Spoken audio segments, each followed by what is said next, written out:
Okay, so Assalamu alaikum. Well, in this video, we are going to talk about the otic ganglion, but it is just like the other ganglia we studied before, the submandibular ganglion, the ciliary ganglion. ये भी वैसा ही है, ये भी एक parasympathetic ganglion है, ये भी एक पेरिफेरल गैंग्लियन है, सेंट्रल नर्वस सिस्टम में नहीं पड़ा हुआ, और इसकी भी डेफिनेटली कुछ इसकी यू कैन से इनपुट्स हैं, ठीक है, और कुछ इसके आउटपुट्स हैं, मतलब कुछ इसके प्री गैंग्लियोनिक फाइबर्स और कुछ इसके पोस्ट गैंग्लियोनिक फाइबर्स हैं। कुछ फाइबर्स इसमें रिले कर रहे हैं, उस फाइबर्स में से रिले किए बगैर ही गुजर रहे हैं। फॉर एग्जाम्पल, जो फाइबर्स हैं हमारे पैरासिम्पैथिक और स्क्लेरोमोटर फाइबर्स, वो तो इसमें रिले करके गुजरेंगे, लेकिन जो सिम्पैथेटिक फाइबर्स हैं, सेंसरी फाइबर्स हैं या मोटर फाइबर्स हैं, वो जैसे इसमें आएंगे पर ऐसे बिना रिले कर आगे चले जाएंगे, वो पोस्ट गैंग्लियोनिक नहीं बनेंगे, ठीक है, वो ऑलरेडी कहीं किसी और गैंग्लिया से आ रहे हैं, ठीक है, ये बात याद रखनी है।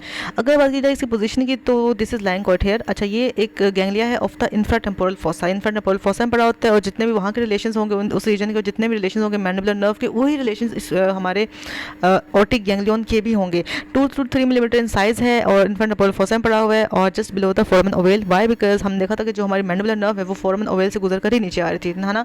तो ये बेसिकली एसोसिएटेड होता है विद द मैंडिबुलर नर्व, और प्रिसाइसली बताऊं तो the branch of the mandibular nerve जो कि सप्लाई कर होती है मिडिल टाइरोइड मसल को, उसी के साथ ये एसोसिएटेड होता है। तो that is why it is also lying just below the foramen ovale. अच्छा, रिलेशन वही है, that it will be lying medial to the mandibular nerve, okay, अब it medial to the mandibular nerve पड़ा होता है, and lateral to the tensor veli palatini muscle. हम देखा था जो मैंडिबुलर नर्व थी वो हमारे टेंसर वैली पैलेटिनम मसल के ऊपर पड़ी हुई थी, ठीक है। In the same way this is also lying a bit lateral to the tensor veli palatini muscle but medial to the mandibular nerve, right.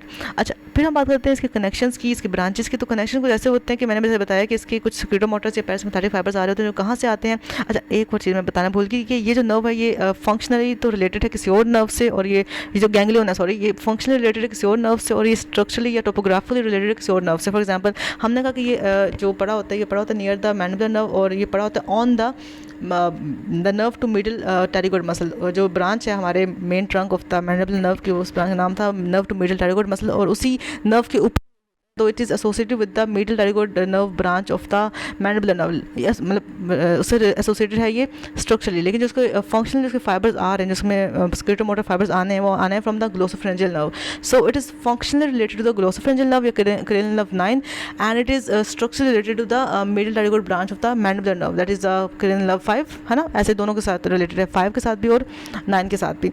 अच्छा, फिर बात की जाती है कि इसमें जो स्क्लेरोमोटर फाइबर्स आने हैं वो आने हैं from the by the way of the glossopharyngeal nerve, और कैसे आते हैं मैं बताती हूँ। हमने देखा था जो ग्लोसोफरेंजियल नर्व या क्रेनियल नर्व 9 अराइज करती है फ्रॉम द मेडुला, ठीक है। तो मेडुला से अराइज करती है हमारे ग्लोसोफरेंजियल नर्व, आगे जाकर ब्रांच देती है, हम कहते हैं टिम्पैनिक ब्रांच। डेफिनेटली हम ईयर से related infant temporal fossa related बातें करें तो यहाँ पे जो ब्रांच होगी ग्लोसोफरेंजियल नर्व की, वो भी कौन सी होगी? टिम्पैनिक ब्रांच होगी। तो टिम्पैनिक ब्रांच आ गई किसकी? Glossopharyngeal nerve. के बाद वो टिम्पैनिक ब्रांच ने एसोसिएट होगी with the tympanic plexus. Tympanic plexus से एक और nerve that is the lesser petrosal nerve. तो lesser petrosal nerve basically associate branch है किसकी? टिम्पैनिक प्लेक्सस के। जो वो कैसे बना? तो बना था by the way of tympanic nerve, और टिम्पैनिक नर्व कहाँ से आई थी? From the glossopharyngeal nerve. तो हम उसी ग्लोसोफरेंजियल नर्व को आगे लेकर आ रहे हैं थोड़ी वेरियस ब्रांचेस। हमने उसको कहाँ पे लेना है? एट द एंड हमसे लेकर आना है at the level of otic ganglion. अच्छा, अब लेसर पेट्रोसल नर्व है ना, ये बेसिकली रिले करते हैं इन द ऑटिक गैंग्लियन, और उसके बाद जो पोस्ट गैंग्लियोनिक फाइबर्स निकलते हैं वो स्क्लेरोमोटर होते हैं या वो पैरासिम्पैथिक होते हैं, फिर सप्लाई करते हैं पैरोटिड ग्लैंड को।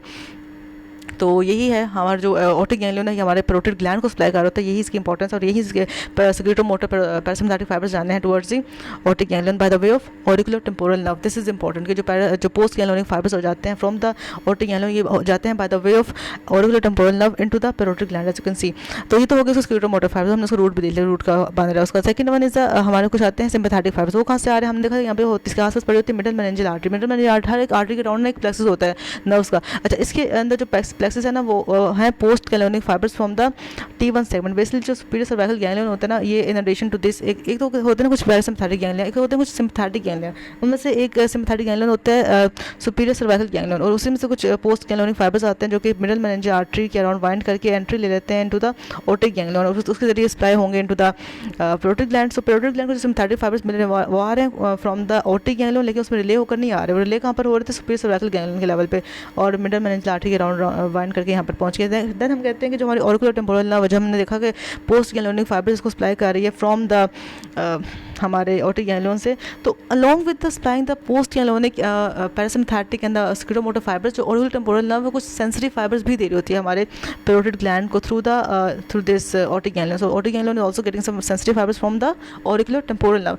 इसके अलावा हमने कहा कि जो हमारे नर्व है मिडिल टाइरोइड, हमने कहा जो हमारे जब नर्व जा रहे हैं टुवर्ड्स द मिडिल टाइरोइड मसल्स के ऊपर ये गैंग्लियन पड़ा होता है हमारा ऑप्टिक गैंग्लियन। तो हमने कहा कि यार जब ये गैंग्लियन हमारे पास पड़ा ही हुआ है तो थोड़ा सा खाना भी दे देते हैं। सो हमारा जो nerve to middle pterygoid muscle है ना, वो एक मोटर ब्रांच भी देती है ऑप्टिक गैंग्लियन को। वंस अगेन ये ब्रांच इसमें रिले नहीं कर रही, ये इसमें रिले किए बिना ही जा रही है towards the two muscles that are the tensor tympani muscle and the tensor veli palatini muscle. तो दो जो मसल हैं tensor tympani and tensor veli palatini, उसको जो मोटर सप्लाई मिल रही है वो कहाँ से आ रही है, मेनली आ रही है from the nerve to middle thyroid. लेकिन रिले कहाँ पर, रिले नहीं हो रही है एक्चुअली, पास हो रही कहाँ से, फ्रॉम द ऑप्टिक गैंग्लियन। ठीक है, फिर हम कहते हैं कि जो हमारे कोडा टेम्पराई नर्व है, जो हमने देखा था कि एसोसिएटेड थी विद द लिंगुअल नर्व, ठीक है, along with the being associated with lingual nerve, वो नर्व भी एसोसिएटेड है विद द ऑप्टिक गैंग्लियन। तो उसका एसोसिएटेड होने का फायदा ये होता है कि कई बार हमारे जो taste fibres by the way of lingual nerve ना जा सके आगे, वो by the way of this optic ganglion ही कुछ फाइबर्स हमें ट्रांसमिट हो जाते हैं। तो एक अल्टरनेटिव पाथवे होता है from the transmission of the taste fibres from the anterior two third of the tongue by the association of this outer tympanic branch of the facial nerve with the aortic ganglion.